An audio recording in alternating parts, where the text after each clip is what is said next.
This is Faith at Faith and Books. How are you doing? I'm going to do a very quick wrap-up of January's reading and then a very quick TBR for February, though it's already February 4th. This has been a crazy weekend, and I won't go into detail, but I just decided I was going to carve out a little bit of time to do this because I can't get videos done during the week. I just can't. It just doesn't work very well for me. So I decided to try, and though everything is kind of crazy right now, I'm going to do this and then move on with my day. So this is my January wrap-up. I think I mentioned in another video that I'd finished the Acts of the Apostles, which I found really interesting because this time I was reading it more as for its historical context, because I'm also listening to SPQR for Historathon, so that's about the history of the Roman Empire. And so it was very interesting in that way. And I also was very interested in Paul, because the second half of the Acts of the Apostles, starting with about chapter 13, just becomes focused on Paul. And that was really, I don't know, providential. But I'll talk about that in a minute. So there's the Acts of the Apostles. And then I read Night, and by Eli Wiesel, I think is how you say his name. He won the Nobel Peace Prize. And I read this in snitches and snatches. It just I literally was trying to read it while I was watching my 4-year-old and 2-year-old grandsons. So I literally would read a paragraph and then get distracted and then come back and read the next paragraph. So it took me about 3 days, even though it's a very slender book. And I think it's meant to be read in one sitting. I think it would have had more of an emotional impact on me if I had read it that way instead of the way I did. However, it is still a harrowing account of his memories of when his family was taken to Auschwitz and he was separated forever from his mother and sister, and how he and his father coped. And he just saw insane brutality, and it was so grotesque and just soul obliterating. And he lost his faith. He was 13. And he, just questioning just questioning everything, because it was just, the amount of evil was just so insane. And he starts off really clinging to his father and not wanting to be separated from his father. But as his father deteriorates in health and mentally, he begins to, that will to survive starts to assert itself, and his father starts feeling more and more like a burden. And so he's fighting this guilt and this shame over having those feelings, and he's seeing those feelings come out in other people, where they're just willing to throw anybody else under the bus as long as they can survive themselves. And so he must have had a tremendous amount of guilt after this. His father does die, and it's just horrible. It's just horrible. So it's a very heart-wrenching, disturbing book, beautifully told, and yeah, so I can see why he won. So I read that. I read that in honor of International Holocaust Remembrance Day, which was January 27th. Okay, and then the poet of the month for January was Robert Burns, rather. And I think I wound up reading about 20 of his poems. I focused mostly on ballads, but some commenter talked about how Abraham Lincoln's favorite Robert Burns poem was, I forget the name of it now, Holy Willie or something like that. And I read that, and that was a bizarre poem. And I think I forgot to mark that. But I really enjoyed this, and I think I might make it a January event where I just dip into Robert Burns' poetry. I love that Scottish brogue. I love how emotional he is, and there's always a little clincher. There's always a little twist. Like, he'll be talking about his love, but then somehow it'll be a more grandiose thing, or it'll refer to something more universal. So yeah, I really enjoyed Robert Frost. And then I finished Rachel Ray by Anthony Trollope. So, well, let me say this. So I'm doing this thing, reading 24 books off my shelf in 2024. I tried, in January, I tried Librarian Spy, the librarian, and I just couldn't get into it. So that's off the list. But this was a book that had been sitting on my shelves for years, and I read that. And then I also, within those 24 books, I'm going to try and read 5 Trollope books of my mother's, because I got all my mother's old Trollope books. This is one of them, Rachel Ray.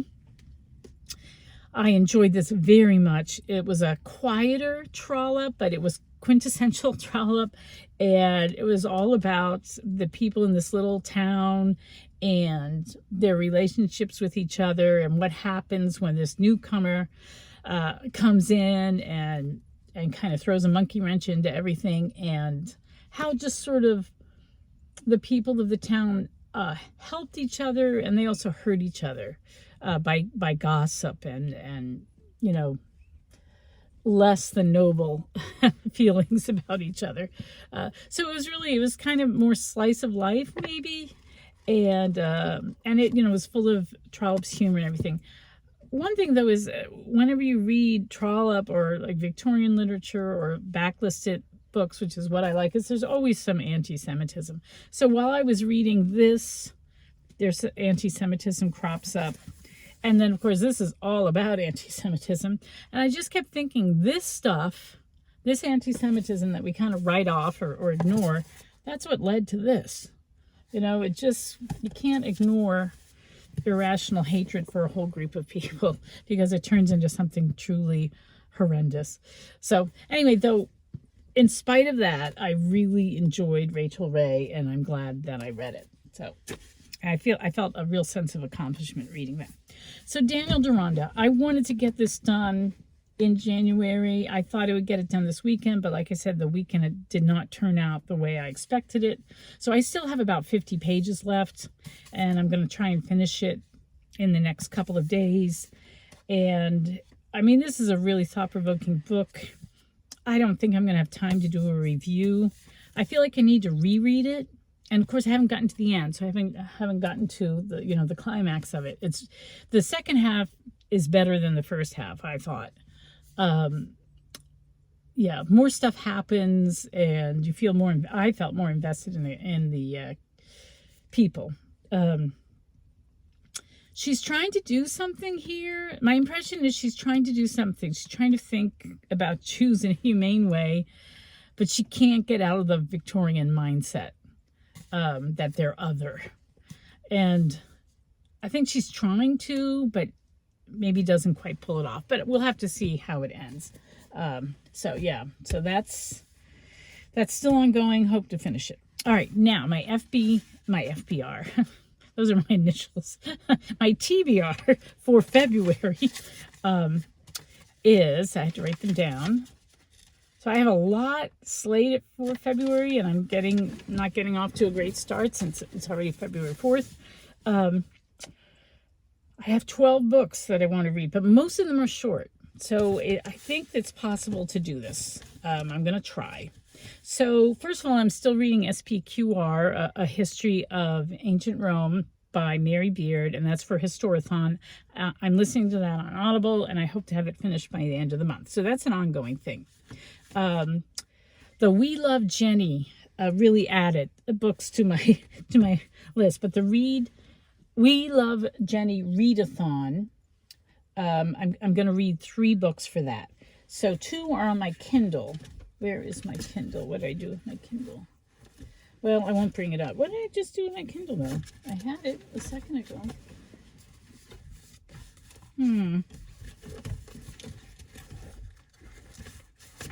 Nope, I don't know where it went. Okay, well, anyway, on my Kindle, I'm going to read the group read, The Villa. I wasn't going to read it because I don't like a lot of contemporary stuff, but it does sound intriguing. And so I thought I would, and I needed a Kindle read. I listed all these books, but I didn't have a Kindle read, so I thought, like a novel. So I decided to get that on my Kindle, and it was It was low price. Like somehow I got it discounted. Anyway, so I'm going to read The Villa for We Love Jenny. And then also on my Kindle, and I'd forgotten about this, I'm doing a buddy read with Christy Lewis on a book that Jenny had recommended to her called, oh no, and I can't find my Kindle. I have it here somewhere.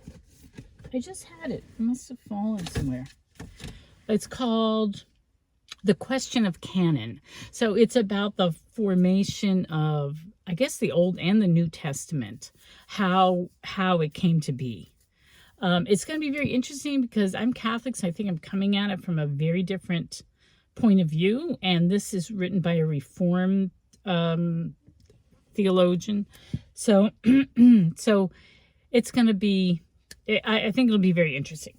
So, and then the last thing that I want to read, I want to start this in February, but I don't know, I doubt I'll finish it, but it'll double up also for, There's No Place Like Rome. I want to read a biography of Paul. And I'm going to link below a really good discussion between Tom Holland and N.T. Wright, or Tom Wright, about Paul and the amazing impact that he had on Western civilization. So I can't wait to start reading this. I'm probably going to start it though later in February, and then it'll continue over into March, most likely.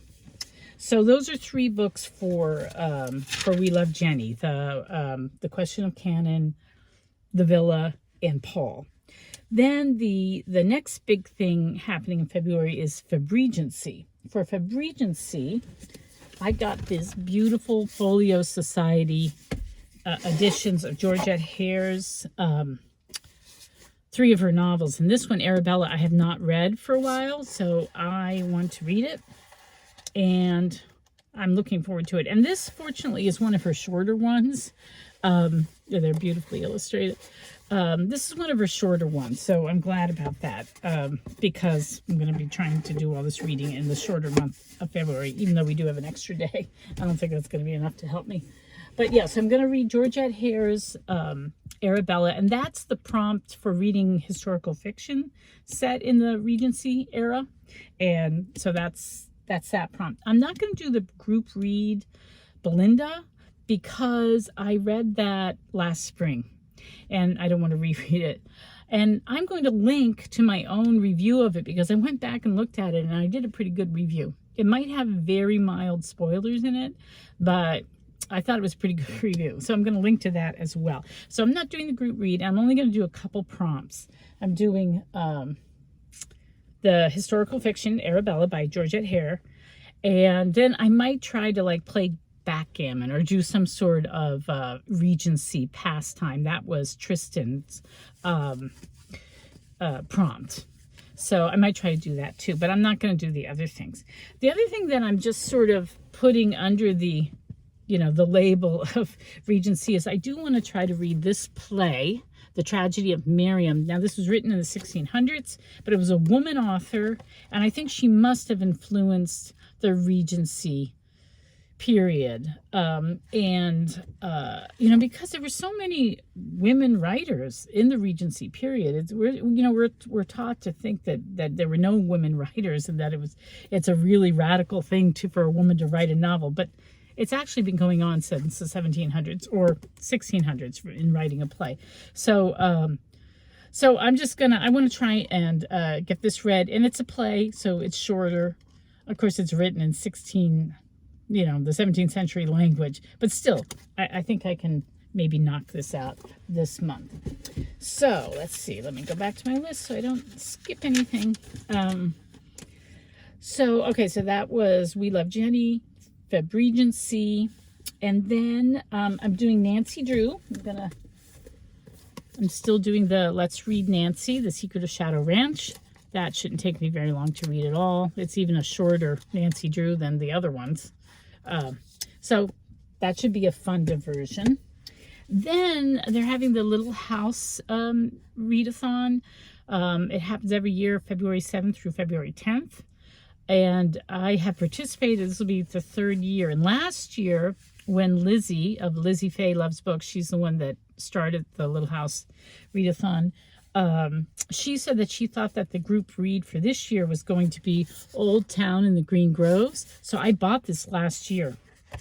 I love Little House. It was a very formative series of books for me all through my childhood. I've read it and reread it and reread it.